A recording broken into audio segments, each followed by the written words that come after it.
Welcome to Hindi with Priyanka channel. जैसा कि हम सब हिंदी व्याकरण देख रहे थे, आधुनिक हिंदी व्याकरण और रचना पुस्तक का नाम है। डॉक्टर वासुदेव नंदन प्रसाद की पुस्तक है। व्याकरण की दृष्टि से ये पुस्तक बहुत ही अच्छी है, आप इसको जरूर से ले लीजिए। ठीक, अगले वीडियो में हमने भाषा का स्वरूप देखा था, आज हम देखेंगे हिंदी भाषा की उत्पत्ति। ठीक है, ये 6 पॉइंट हमें देखना है। आज हम हिंदी भाषा की उत्पत्ति देखेंगे। चलिए शुरू करते हैं। हिंदी भाषा का स्वरूप हमने देखा था। हिंदी भाषा की उत्पत्ति। अगर आप चैनल पर नए तो प्लीज चैनल को सब्सक्राइब जरूर कर लीजिएगा ताकि हर वीडियो आपको मिलती रहे। देखते हैं हिंदी भाषा की उत्पत्ति। यहाँ से आपको बहुत सारे क्वेश्चन देखने को मिलेंगे और प्रीवियस ईयर में देखेंगे तो यहाँ से एकदम से उठा के पूछा गया क्वेश्चन। ठीक है, चलिए शुरू करते हैं। भाषा नदी की धारा की तरह चंचल है, वह रुकना नहीं जानती। यदि कोई इसे बलपूर्वक रोकना भी चाहे तो यह भाषा उसके बंधन को तोड़कर आगे निकल जाती है।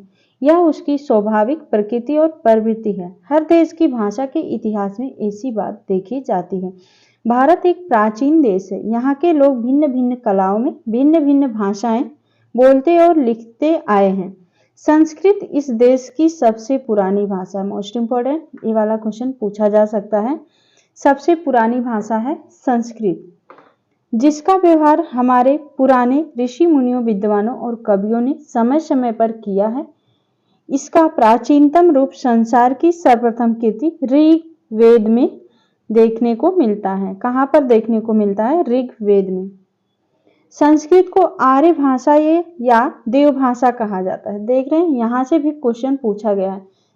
आर्य भाषा या देव भाषा, किस भाषा को कहा जाता है? संस्कृत को आर्य भाषा या देव भाषा कहा जाता है। यह आर्य भाषा अनुमान है लगभग 35 वर्ष पुरानी है। हिंदी आर्य भाषा संस्कृत की उत्तराधिकारी है। मोस्ट इंपॉर्टेंट, हिंदी संस्कृत की उत्तराधिकारी है, जिसकी उत्पत्ति की कथा निम्नलिखित है। भारतीय आर्य भाषा संस्कृत का इतिहास 3500 वर्षों का है। इस इतिहास को 3 कालों में बांटा गया है। ये भी मोस्ट इंपॉर्टेंट है, ये इसमें से एक तो पूछा जाना पक्का।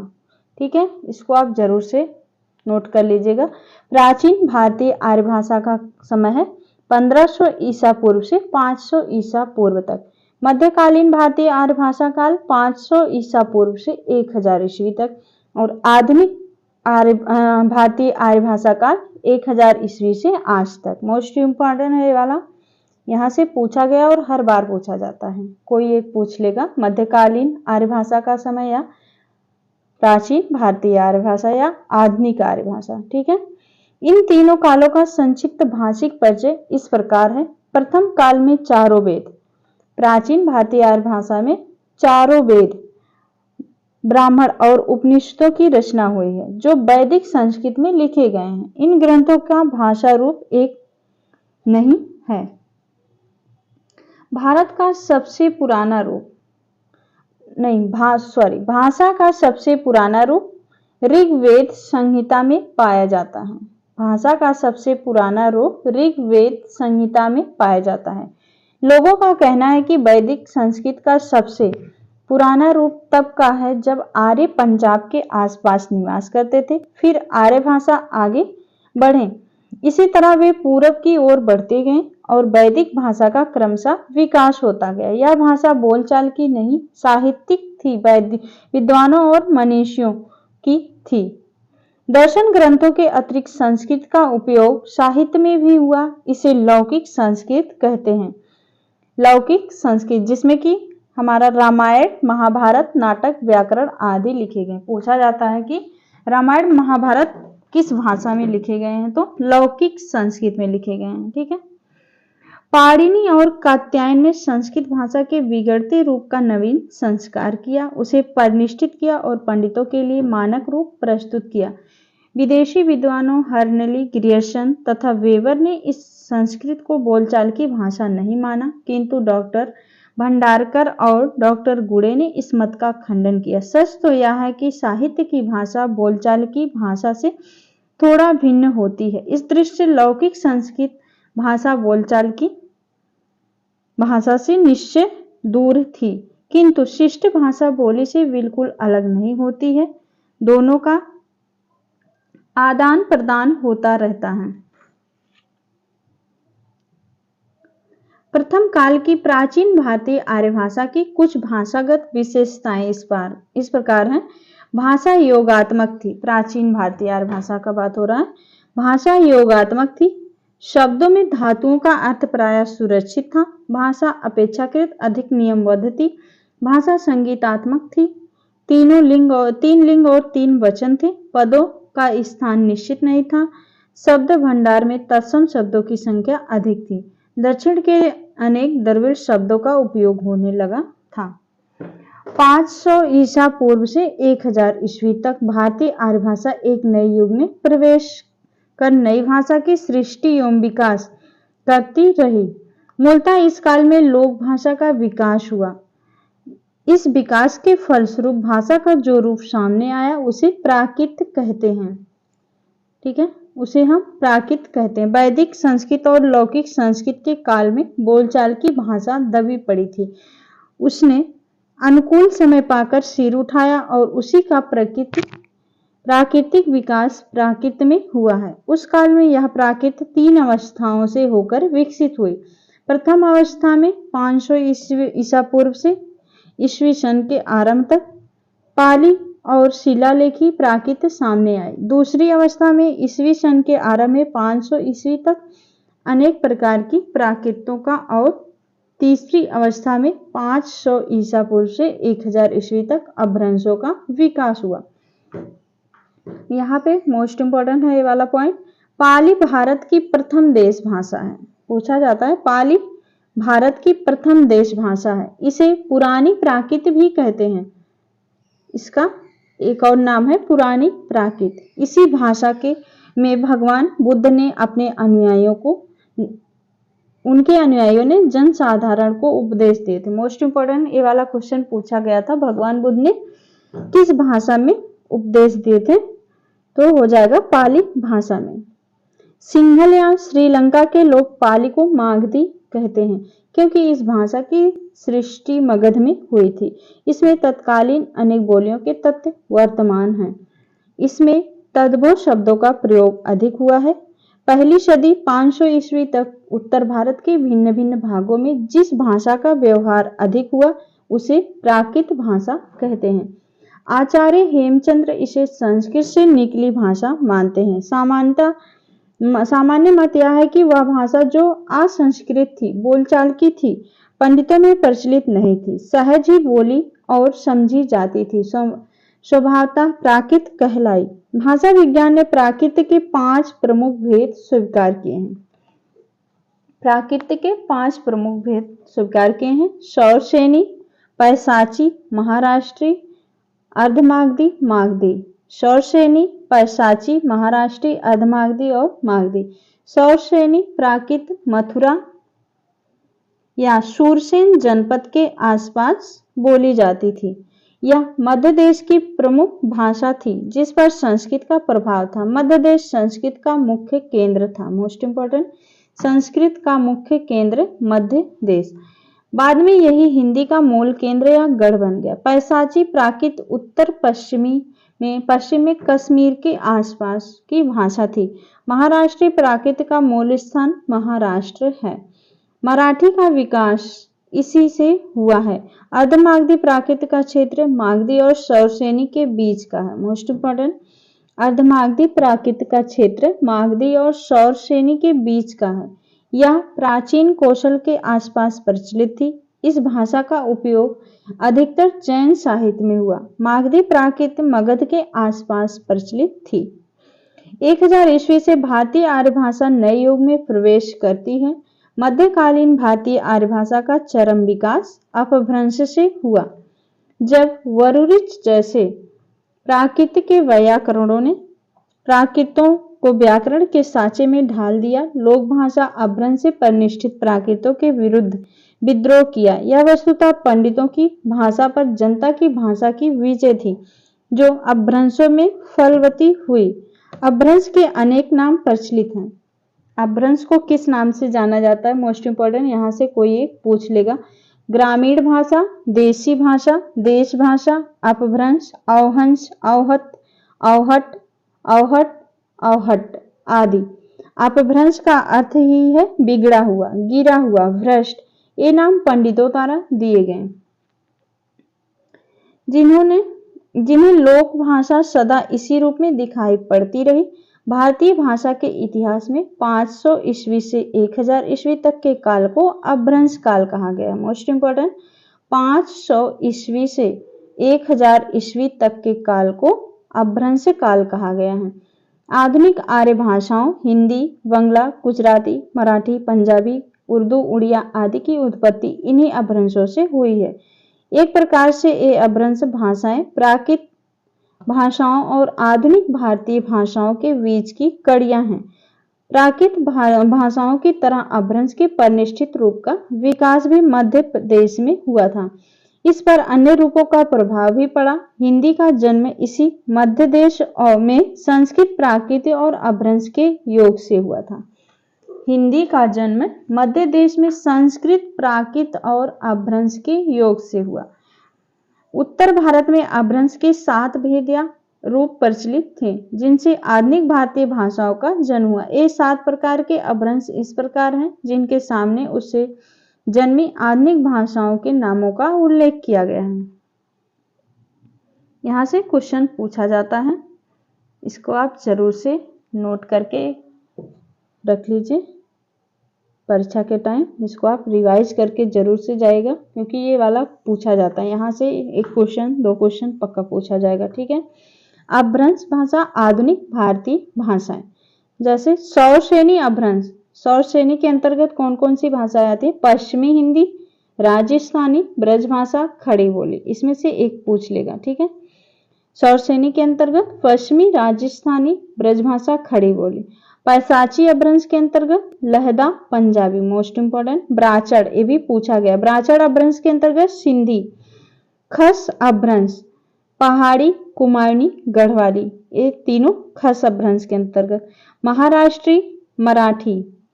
अर्धमागधी अपभ्रंश पूर्वी हिंदी, अवधी, बघेली, छत्तीसगढ़ी। अर्धमागधी के अंतर्गत पूर्वी हिंदी, अवधी, बघेली, छत्तीसगढ़ी। मागधी अपभ्रंश के अंतर्गत बिहारी, बांग्ला, उड़िया, असमिया, ठीक है। बहुत ही इंपॉर्टेंट है ये वाला क्वेश्चन, इसको आप जरूर से याद रखिएगा।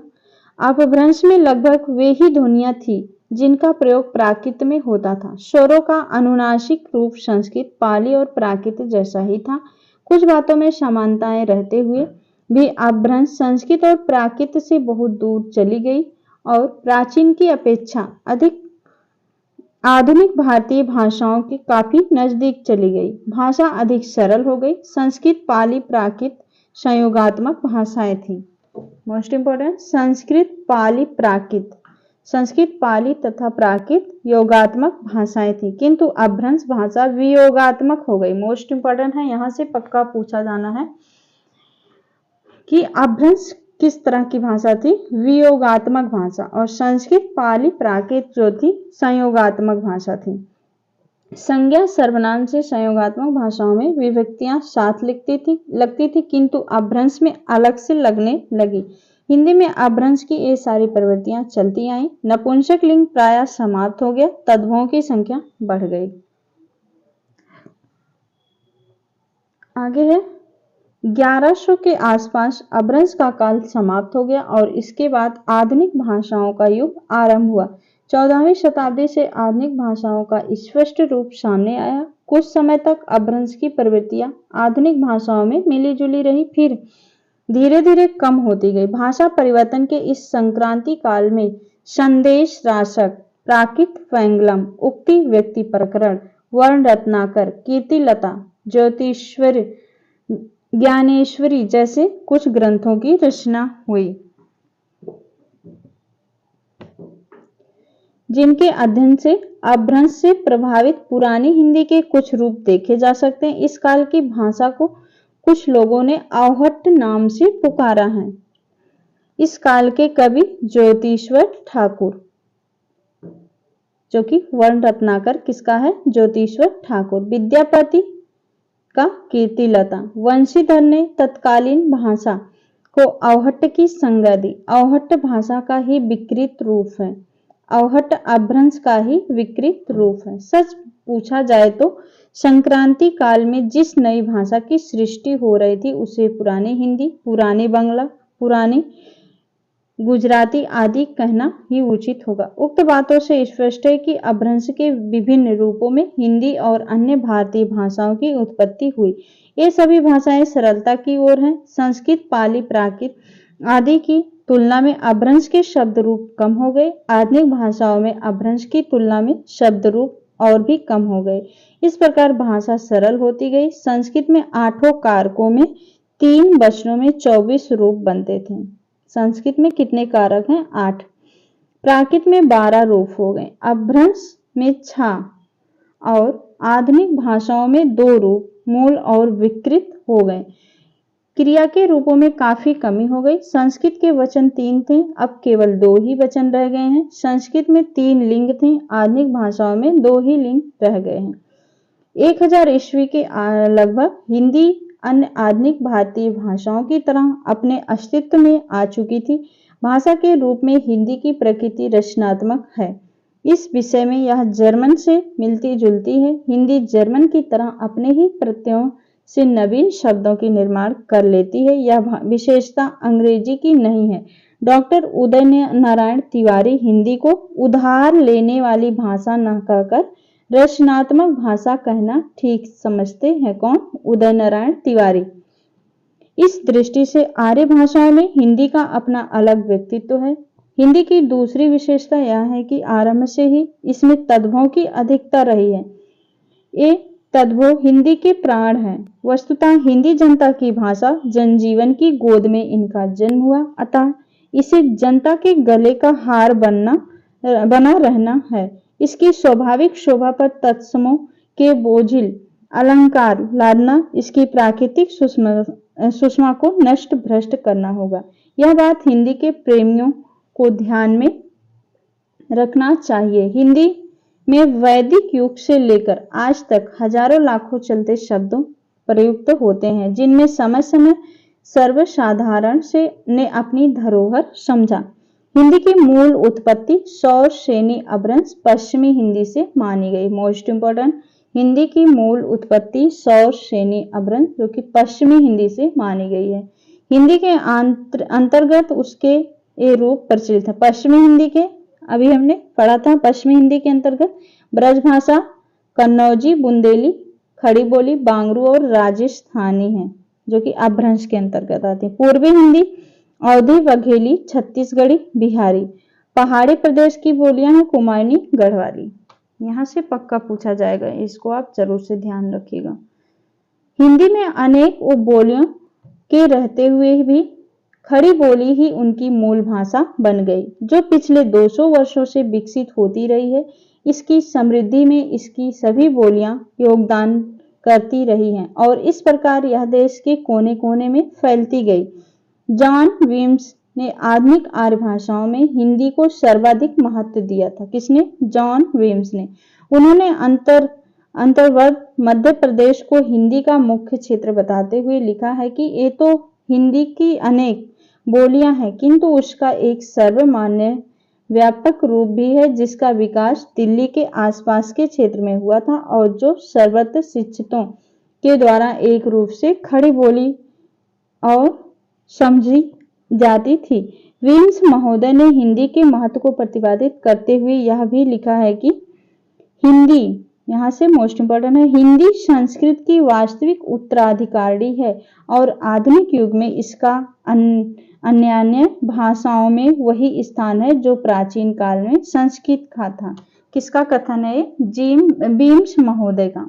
ठीक है, मोस्ट इंपोर्टेंट है ये वाला कथन, विम्स महोदय ने कहा है कि हिंदी संस्कृत की वास्तविक उत्तराधिकारी है और आधुनिक युग में इसका अन्य भाषाओं में वही स्थान है जो प्राचीन काल में संस्कृत का था। मोस्ट इंपोर्टेंट है, इसको आप जरूर से नोट कीजिएगा, पूछा जाएगा। ठीक है, अब हिंदी का संक्षिप्त परिचय, हिंदी का नामकरण, जो कि हम नेक्स्ट वीडियो में देखेंगे। ठीक है, उम्मीद है आपको अच्छा लगा होगा और यहाँ से आपके परीक्षा में पूछा ही जाएगा, सभी को पता होगा। ठीक है, मिलते हैं नेक्स्ट वीडियो में। अगर आप तक अभी ने आप चैनल को सब्सक्राइब नहीं किया तो प्लीज कर लीजिए और चैनल को शेयर जरूर कीजिएगा ताकि आगे से और अच्छा करें। ठीक है, मिलते हैं नेक्स्ट वीडियो में, तब तक के लिए बहुत बहुत धन्यवाद दोस्तों।